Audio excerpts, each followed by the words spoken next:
All right, let's start. Please turn your hands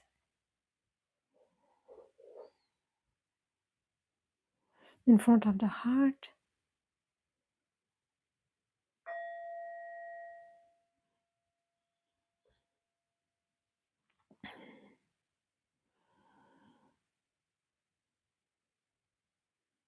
and bow.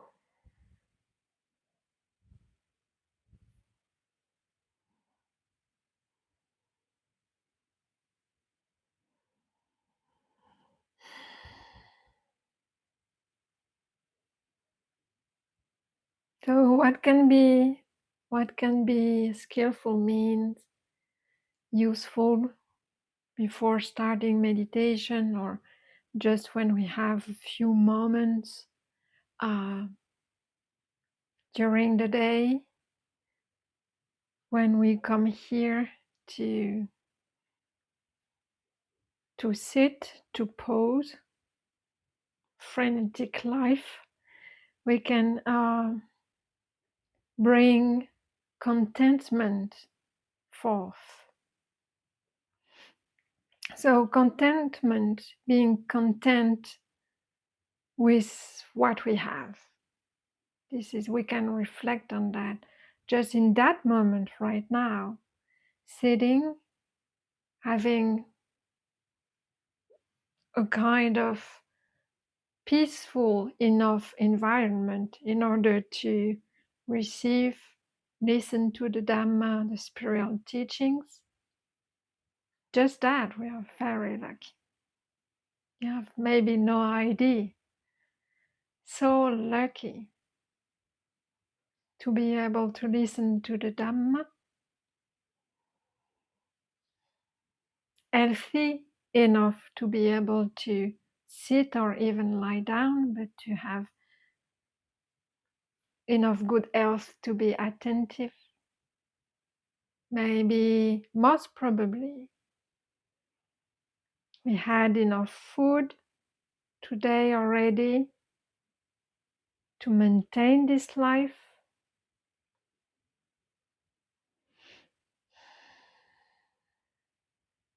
We have clothes on this body. We are together. So we can practice. That's enough. That's enough. Being content with right that, just that. There might be pains in the body, pains in the mind, but overall, in this moment, this is enough. Nothing to get, nothing more to get than that.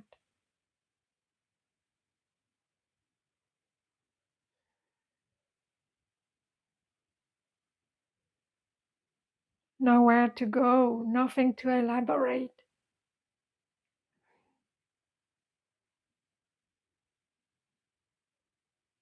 For a few moments, we can reflect and say, okay, those conditions are enough right now.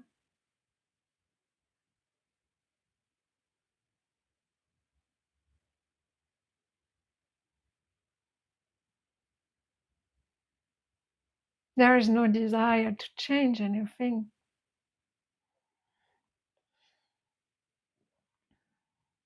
until the next desire comes up. But yeah.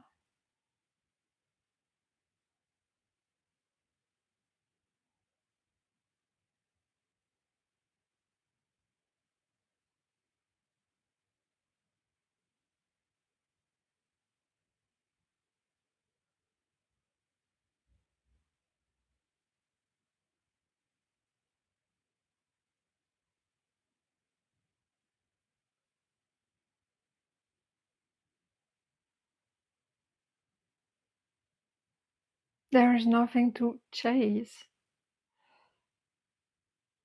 In that moment, it's just the way it is. And I'm happy with that. I'm content with that. I'm content with those conditions right now.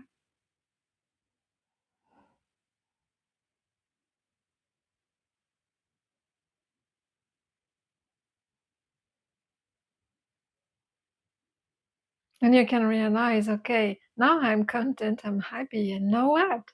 You can see that the mind might probably start to elaborate and think about something to get. Yeah, but now let's start the meditation,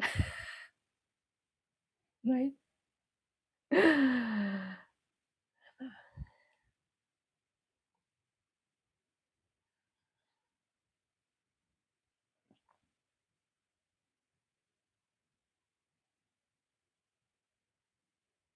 Okay, I'm content, but that's not enough.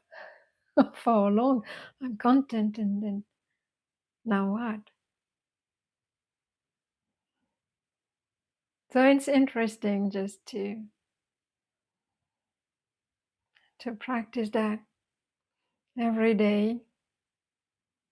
See how it can relax the heart, or if it, or maybe you do not believe in your own contentment because it's too simple.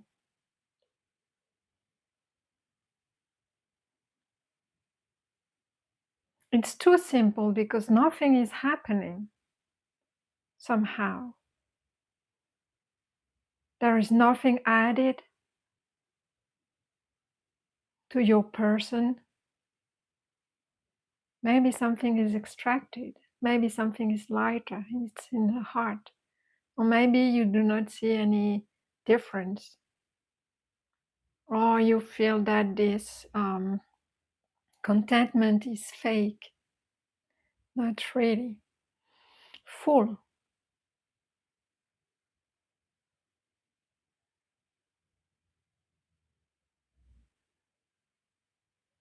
But then you can accompany this contentment with exhale, release, exhale, release.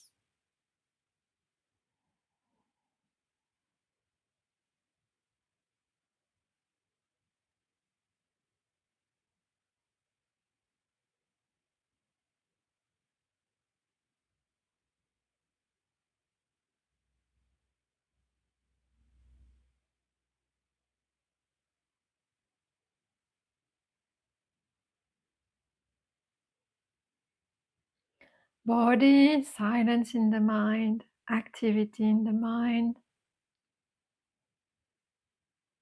maybe some hearing, some pains.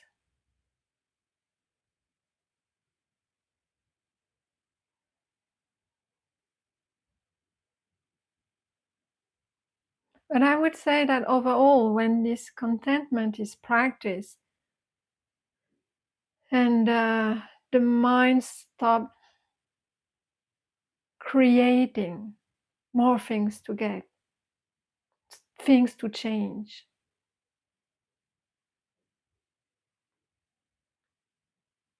stop projecting into the future,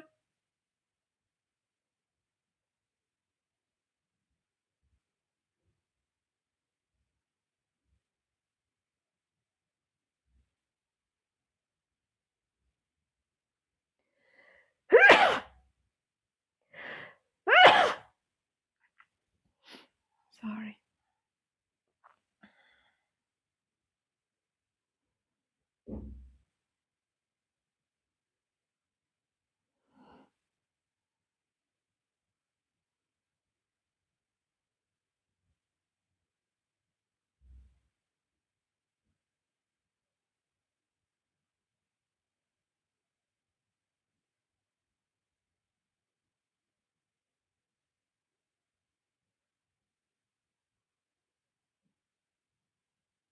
And contentment doesn't need any, your contentment doesn't require some specific material things, just your body, your mind, presence.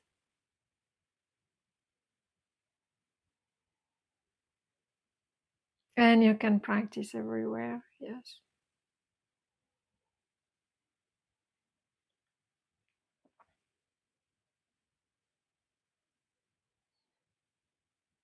And then you can also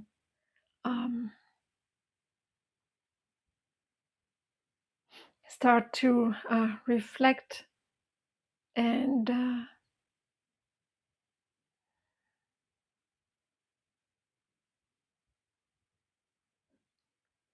also open to gratitude to all the people who actually help you to grow and to be present in that moment. The teachers, the parents,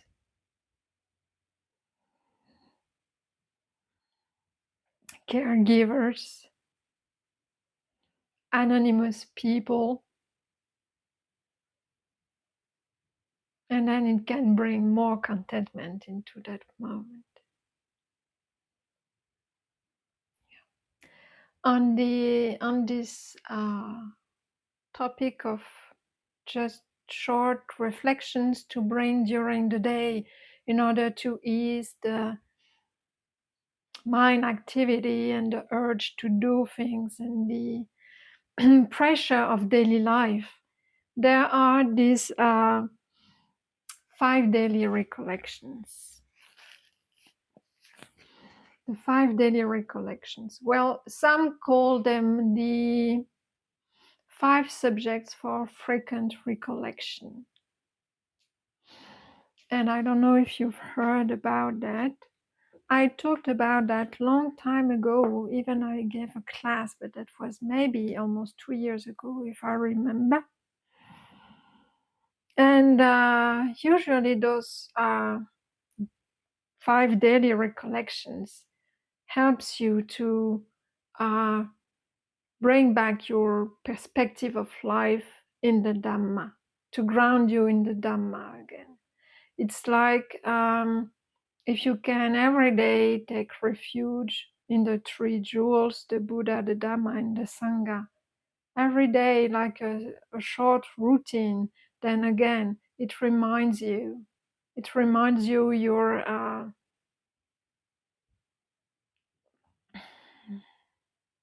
let's say your framework, where you are grounded, where you take your energy from. And sometimes you have to bring back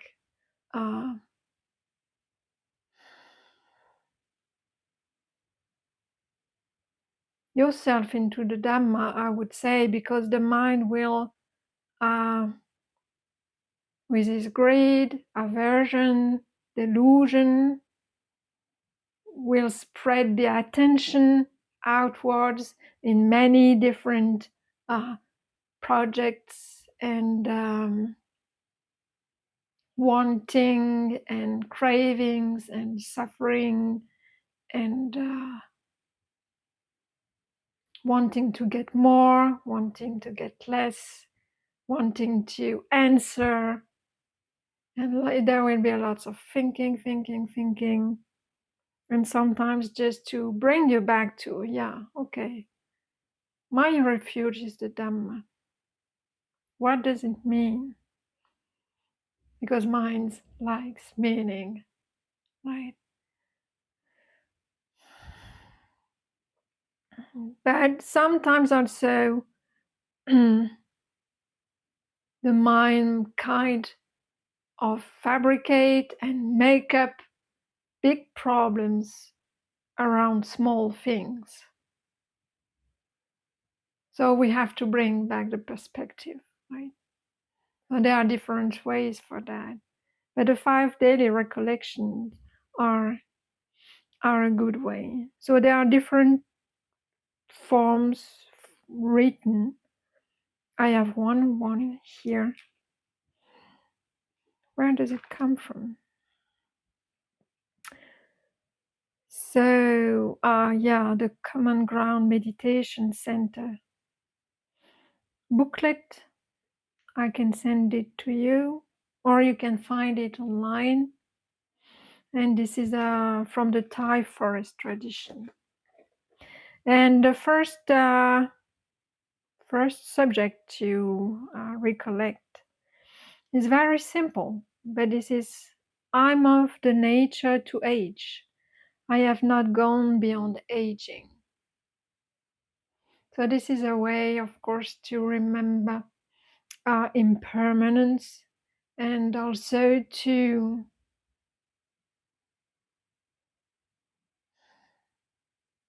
I think it's also a way to recollect that we are not a kind of fixed identity,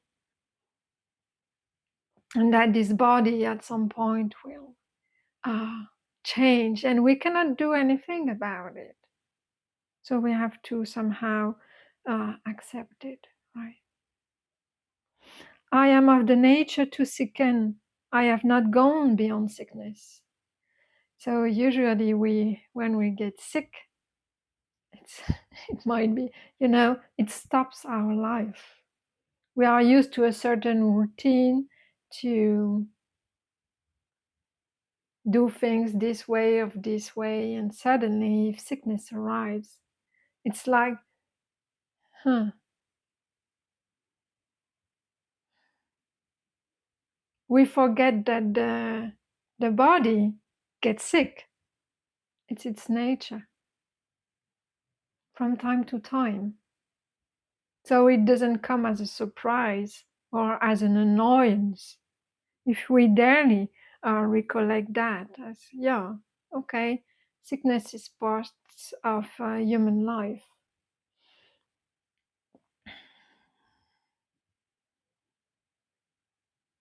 Even for those who actually some kind of chi practices, energy practices, we also become sick from time to time. Sometimes it's just season sickness, sometimes it's chronic sickness.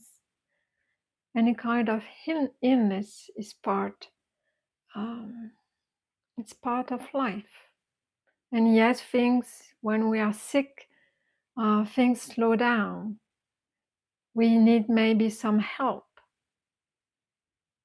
during those times. We had plans in the mind, but the body can't do. And it's really interesting because at some point, so we realize that when the body is sick, and even if the mind wants to do something, have plans, yeah, and feels pressure because the body cannot operate at all. You can see that actually the mind can give order to the body, but the body has its own way of doing things. Right? And you start to see maybe some conflict arising between what we want and what the body is able to do. And you realize that you are not in control of that.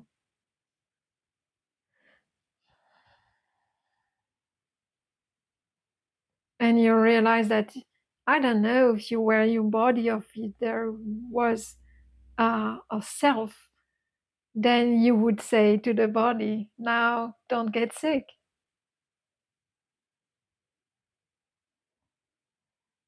Let the body get sick if you want it or not. So once you start to really daily recollect that body gets sick, then when it happens, you're more relaxed because you know that it's part of the change. It's part of the deal, right? You've incarnated first. You will age, you will get sick. All right. I just have to take a moment to pause because the cat wants to get out. I'll be back in a minute.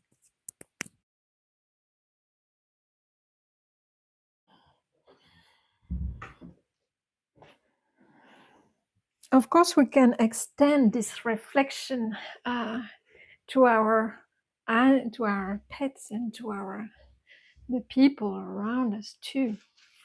Then, when it happens, we are not surprised, and it's not. It's not that it's not a tragedy or we are not upset about it. but it's kind of expected, right? And I would say that the current conditioning is to push us to be, let's say, performative, or to be always capable of. And well, sometimes conditions are not like this.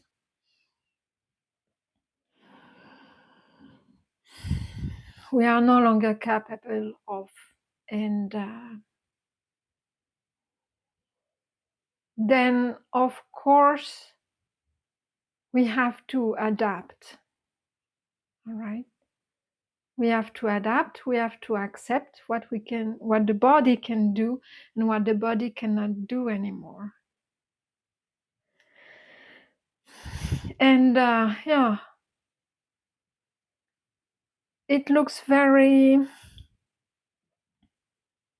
either straightforward or useless. We can say, okay, it's really useless to think every day that I'm gonna get sick.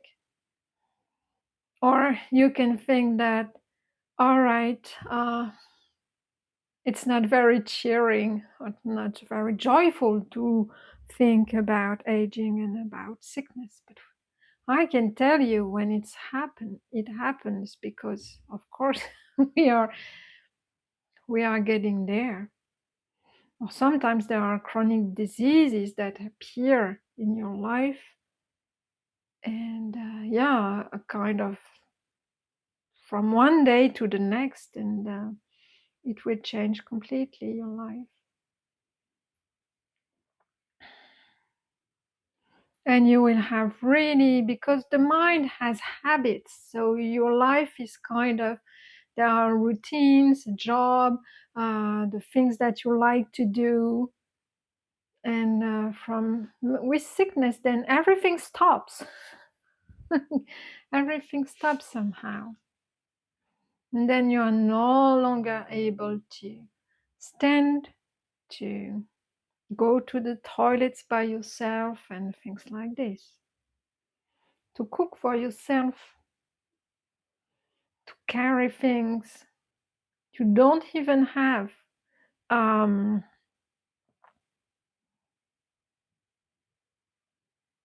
the possibility with that body to do what you like to do. So better be prepared somehow. All right. So I remember now 5 years ago, when I was sick myself, I couldn't even write. So I couldn't hold, I had not enough energy or strength in the fingers to even hold a pen. So I lost this ability to write or to type on the computer, or even to hold the book. It was just too heavy. So I lost my capacity, physical capacity. So then what's left? How frustrating it could be, right? And you don't know if it's gonna come back or not. So all right, sickness is there. And this is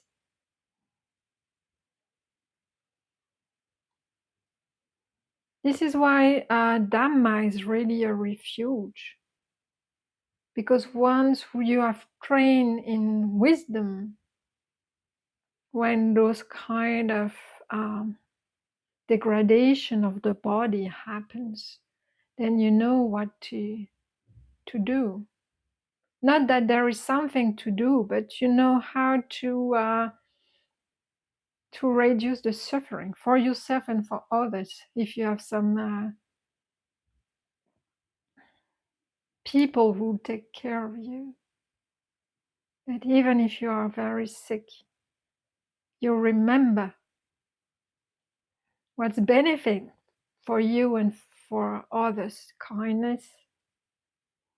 All right.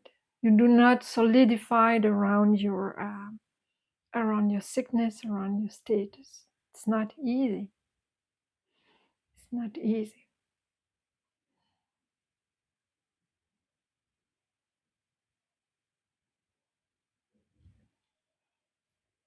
So, daily recollection. Right now, maybe very healthy. Tomorrow, maybe not very healthy. It's part of change. It's part of impermanence. It's part of having that body. And this is why, when it happens, sickness, chronic pain, and things like this, if it's integrated, then in the midst of that, you can still be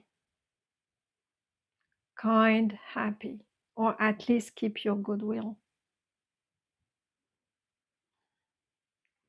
And the thing is that if you are able to maintain some skillful states, they can help in the recovery. Or at least if you manage to keep some skillful states, not to accumulate more bad karma for the future. So, okay, sickness is there today. Maybe sickness will be there for a long time. Maybe not for a long time. Okay, sickness today. Yeah. Maybe lots of organization to do around that, but sickness. Not a surprise. And also, if you recollect it, what's going on with the body, then somehow you start to know also what it is, the price of having this body. All right, we enjoy the body. We can do many things with it, right? We feel some emotions too. We feel also in the body the emotions, right? But it has a price. We can, when there is birth or a new baby, we rejoice, right? Yeah, oh, happy moment. But then the wise man or the wise woman knows exactly what does it mean.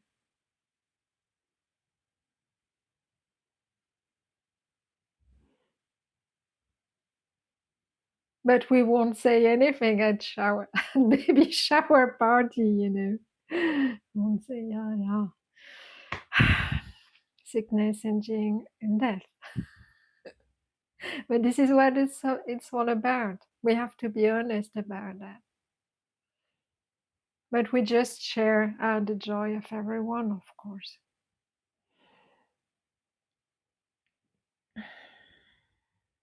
So sickness. And sickness arrives at any moment, any kind of intensity. And yeah, most of the time, the mind cannot do anything about it. Just wait for it to go without cultivating unskillful and wholesome mind states. Very important. All right, I am of the nature to die. I have not gone beyond dying. Yeah, again, of course, contemplation of death. I've talked about it also. There are meditation on death. But yeah, I think in this daily recollection or frequent recollection, remembering our death will actually put everything you do. Well, I would say that the intentions during your day will have a different color. Will have a different. you won't somehow, because you know that your time is limited, then you will start to think or to consciously choose where you put your energy in those 24 hours, maybe the last 24 hours of your life. I remember I give that class about, yeah, if today was your last day, if today was your last day, there are many things that you wouldn't do today, you plan to do today, right? So of course we are invited to live that day as if it were the last one, because you will see even the relationships with people would completely change, as if, okay, I see that person for the last time.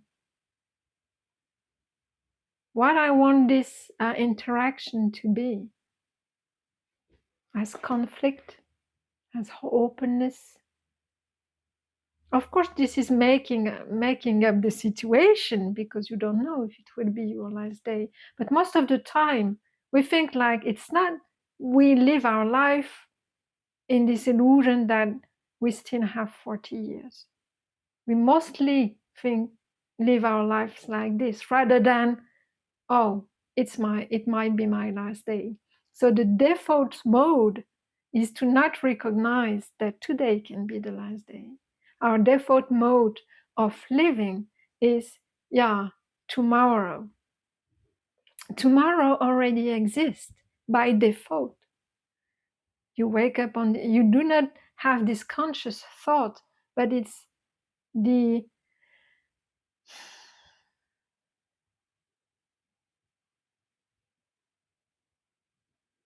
almost like we make it a certainty, right? And therefore it generates all those projection into the future automatically, because there will be a tomorrow, so there will be a in 1 week, in 2 months, and in 1 year. So we keep planning, accumulating, and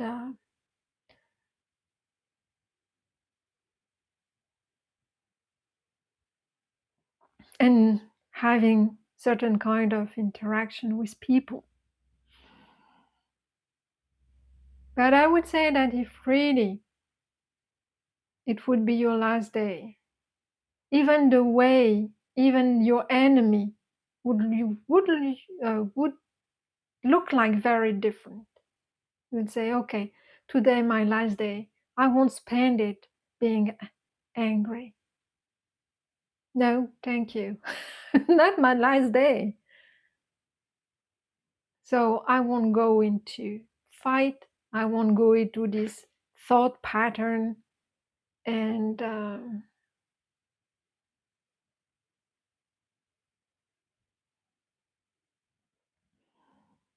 I will not spend some time trying to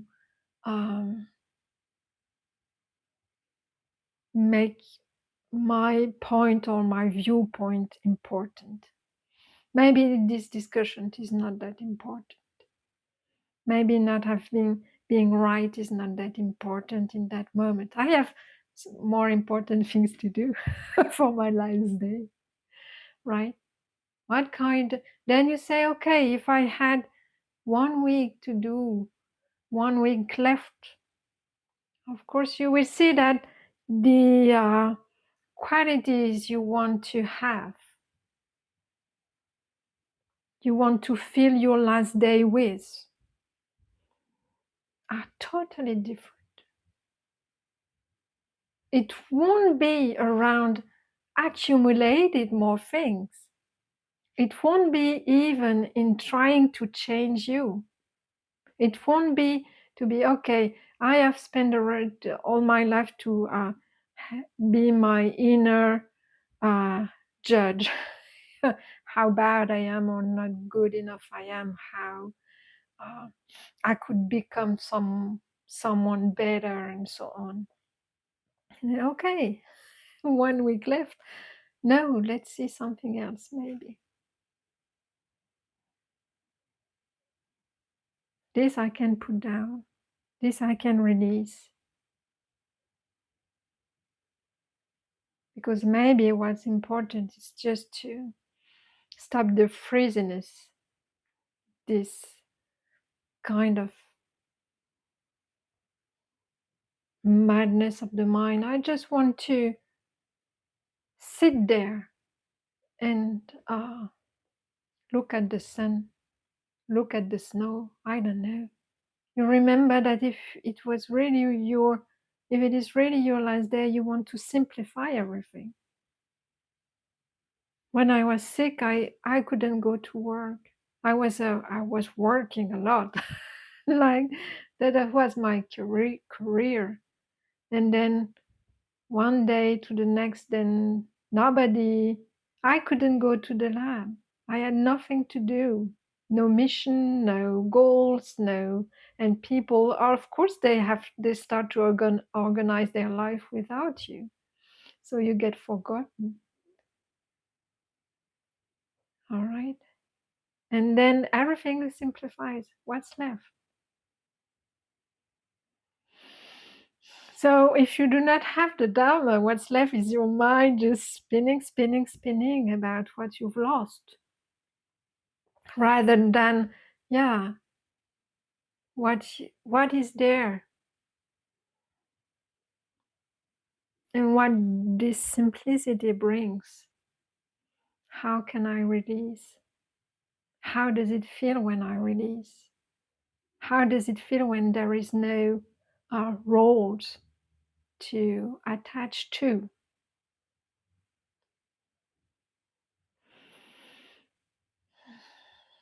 And simplicity, then contentment, gratitude. Gratitude for life itself, still flowing. Gratitude for to have time to be able to practice the Dhamma.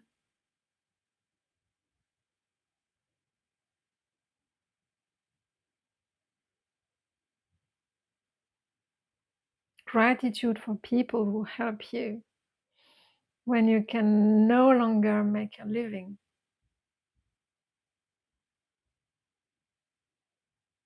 And then you start to see, because of that,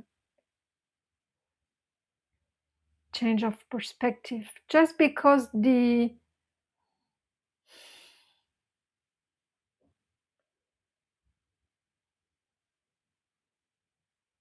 activities, the running towards, all of that stops. And many people say that when they got sick, when their life flip, when they start to have, I don't know, diagnosis with cancer, say, okay, life short. They say this is the moment I started to live fully. And after that, usually something happens, and if they got better, then their life changed completely. So we do not have to wait for such drastic conditions to change us. We can reflect daily on that. All right, so I am of the nature to die. I have not gone beyond dying.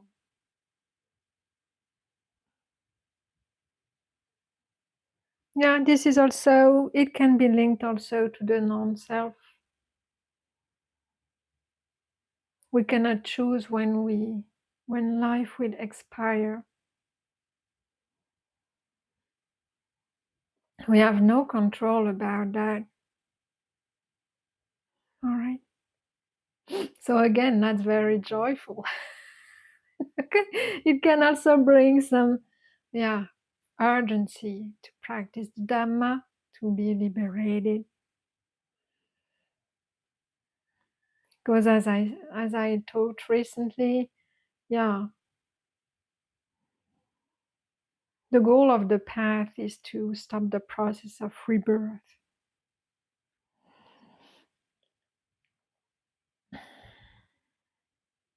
Because our rebirth is a condition for suffering. And yes, death is suffering.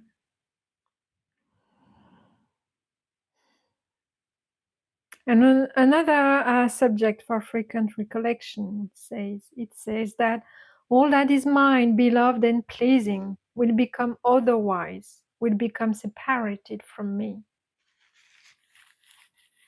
So it's again,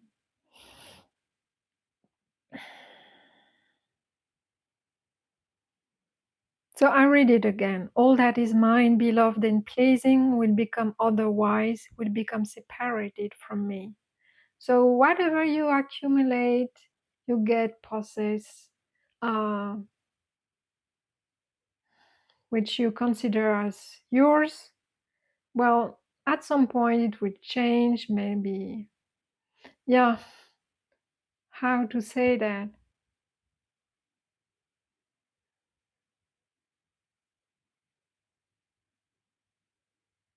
From dying itself, of course, there you won't, there is, you will be separated from what you think are your possessions. This is quite obvious. But also, on the, if you reflect on that, that anything that you own will be maybe taken away or stolen. You will have to sell it to get money to buy something else or to just get food to stay alive and so on. So once again, when you know that, and if you look at what you, how things that you have in your life, they come and go. And if you reflect about that daily, then you really kind of release the attachment around what you possess.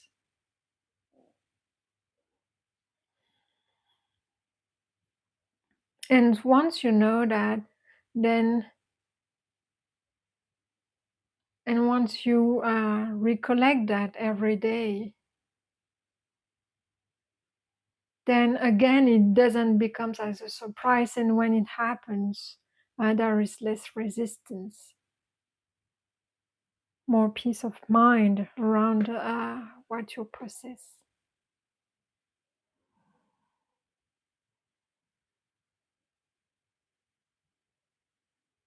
And at some point, also because you reflect about that frequently, then things becomes less, the pleasantness that you can get from things that you possess will actually fade away.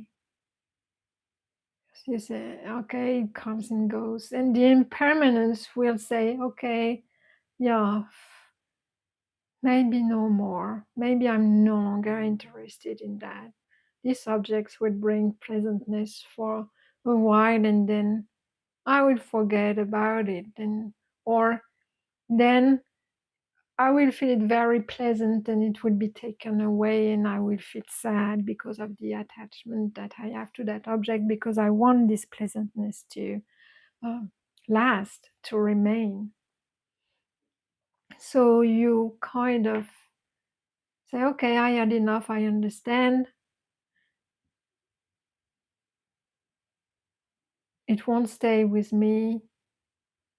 It kind of lose the interest that we have in things, in possessions. And then there is a big part, another subject of daily recollection. It's about the karma.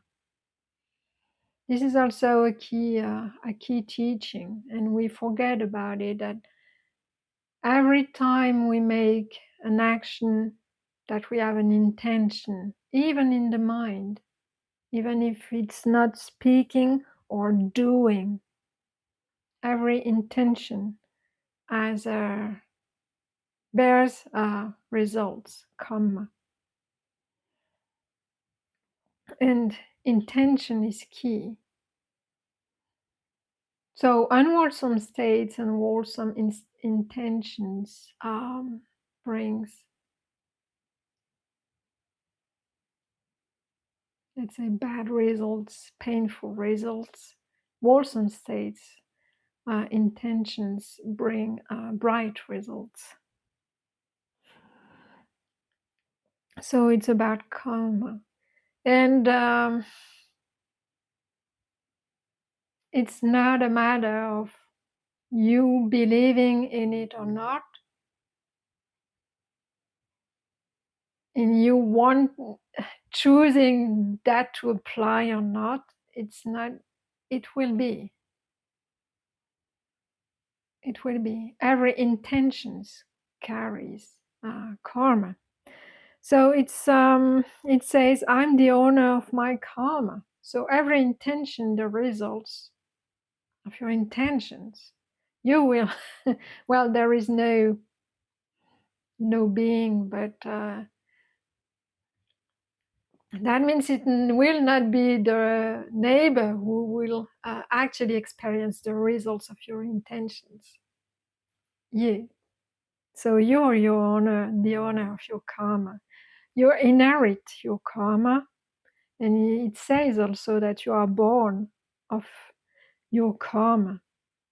Well, in Pali, it's not karma, Karma, but it's kamma, Kamma.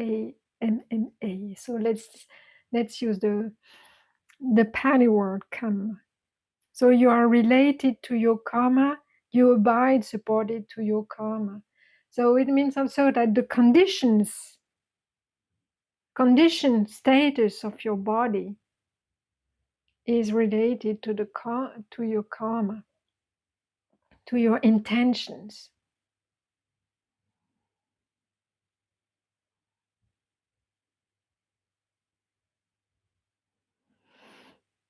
And it says, whatever karma I shall do for good or for ill, of that I will be the heir. Heir means you will inherit the karma you did. So if you link all these topics of impermanence just before realizing that, and this one about karma, so you will really pay attention to your intentions.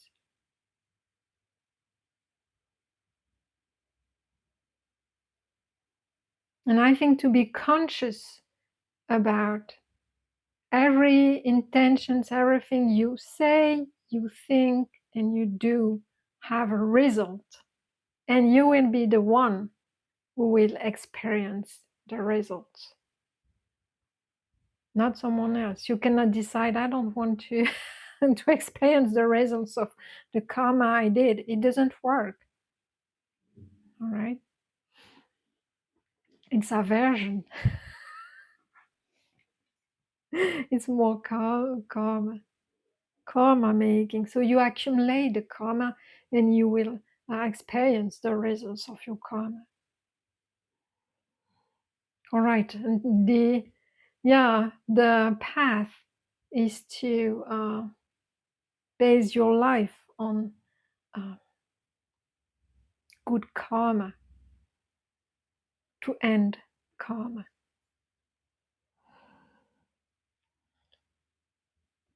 And the last phrase is, thus we should frequently recollect.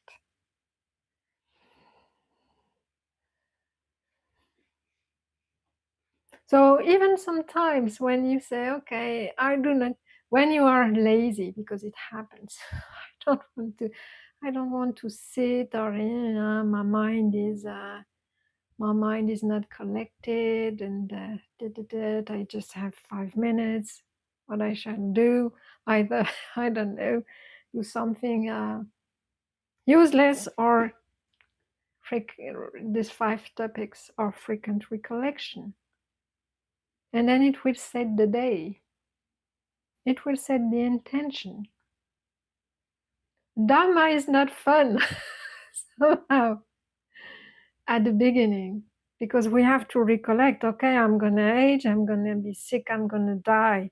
Oh, that karma, it's like a Damocles sword above my head. Like everything I do, I think I will have the results of that. Yes, yes. But once you align your intention with those stuff, not funny at all, this is when really your life changes.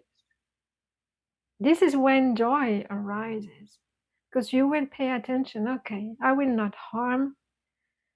I will. Yeah, I wanted to do that, but yeah, come around, come on with. I will experience the results of my negative thinking, of the words, because I want to speak badly to that person. Now I won't do it. I don't want to experience that bad karma.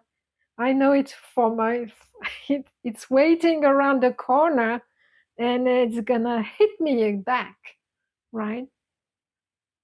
Once you realize that, then you pay attention to what you do, what you say, what you think. Say, okay, this my mind is really spinning about this interaction I had with that person. And so you start to blame a lot the other person, right? Because you're right, you are the one who actually behaved correctly or raised. So there is this spinning. You say, oh, come. So you start to say, okay, then what shall I do? What shall I do? My mind is keeping blaming that person, wanting that person to change, and so on and so on. I say, I don't know what to do. Okay, if you are not able to sit, you say, okay, let's chant metta chanting. Let's repeat the phrases. And even if your heart is really stuck, then just by repeating, then the mind you will see, because you are willing to, you put your attention somewhere else, somewhere skillful, it will start to change. And with practice, it will start to shift, maybe after a minute or two. All right, it's not easy, but because you have daily recollected those topics, you say, okay, yeah, I have really to pay attention to everything I do. All right, and also about karma, because now you've integrated into your, I would say, even set of assumptions. You start to notice that, yes, indeed, when you have indulged in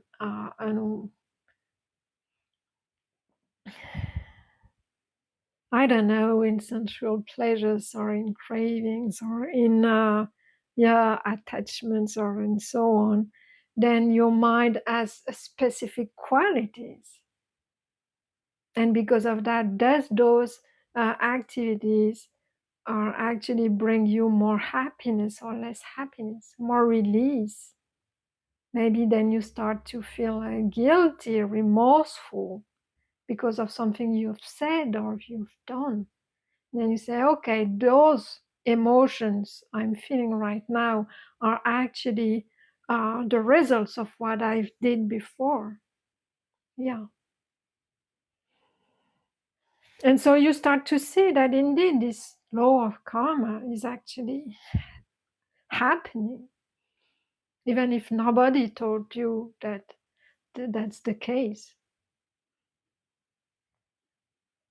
All right. And then if on the contrary you say, okay, today I pay really much attention to what I think, how I speak, what I do during my day. I practice patience, I practice gratefulness, practice metta. So of course it looks all very artificial, but those are skillful means. And then the mind actually start to recognize, the heart start to recognize that, yeah, maybe at the beginning it looks very artificial, but somehow even when the beginning is artificial, the heart starts to recognize what it brings, actually. Maybe a little bit more relaxation in the body, less guilt, less remorse, less worry. When you start to speak well to yourself and to everybody, then you do not play anymore the conversations you had with that person, looking back at everything you said, right? So this is a kind of discharge already, mental discharge, or you say, okay, maybe it was not a pleasant interaction, but I didn't say harsh things because I was angry. It didn't work out the way my mind planned it, but there was still goodwill. And then maybe this is not the outcome. Really, finally, the outcome doesn't matter. It's how you feel now. Okay, goodwill was there. No harsh speech spoken. The outcome is different than what the mind expected it to be. And that's it. And then you move on. Next interaction. Next interaction.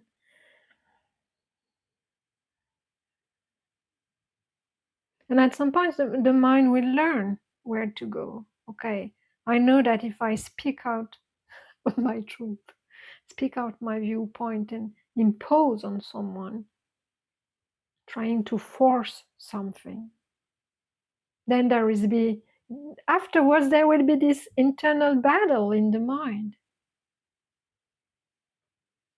playing again the scene of the interaction. And then, of course, the feeling associated with that, because the mental replay that's nice. You have the replay of what you did during the day, right? And then the feelings associated to that, with that, painful feelings, by replaying the scene in your mind, calm. If it was pleasant interaction, you can still replay. Yeah, it was pleasant interaction. If it's good, the mind learns. And then you keep practicing, developing on the side and practicing inside, practice, and then hopefully end production of karma and liberation of the mind, full release. So those topics are actually, while I'm reading them again, I see some kind of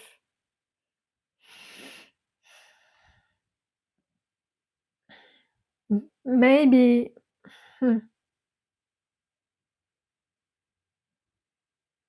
I see some depth in them, and also some interconnections in between the different points. Very useful. I really highly recommend it. I've read them, but you can also chant them. And if you chant them, if you are interested, I can give you the link to someone chanting them. And it's kind of a song that you've known for 30 years. And then the lyrics comes back very easily. And sometimes even when you are again your mind is just spinning around a topic, around answers, around solutions it wants to get, then you chant. out loud in your room, I don't know, or in your mind if you are in the bus or at the office, or and say, okay, yeah, maybe my last day. And then you drop, you get grounded again and say, okay, let's ground myself in my body. Let's have a few breaths and put things into perspective. So that was today's talk. Thank you for listening. And if there is any questions, you are please unmute yourself, speak up. If you need to leave, you can leave. And I really thank you for your attention around those not that funny topics. Yeah, but they are very liberating.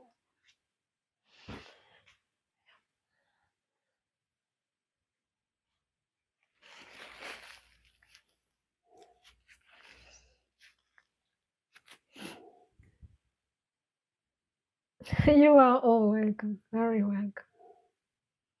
You're welcome. Thank you for your practice and for your presence, Yana.